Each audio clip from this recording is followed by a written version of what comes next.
तर नमस्कार मित्रांनो, स्वागत करतो तुमच्या एका नवीन व्हिडिओमध्ये. टॉपचा विषय आता इथं पावसाचे वातावरण झालेले आहे. टिंग्या भाऊ माझ्यासोबत आहे आणि इथं मगरपाट्यामध्ये लय पाऊस पडलाय. त्या पावसाने आमचं वांदे केलेले आहे.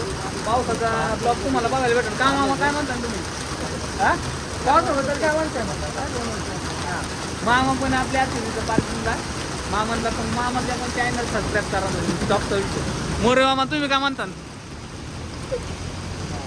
हा, टॉपचा विषय ब्लॉग मध्ये आता मोरे मामाने पण लाईक केले आपले, त्यामुळे काही टेन्शन नाही. आता आम्ही व्हायरल होणार आज. होय, काय करायचं? जावं लागते, थांबावं लागते. थांबावं लागते. मामा जाऊ का? थांबू.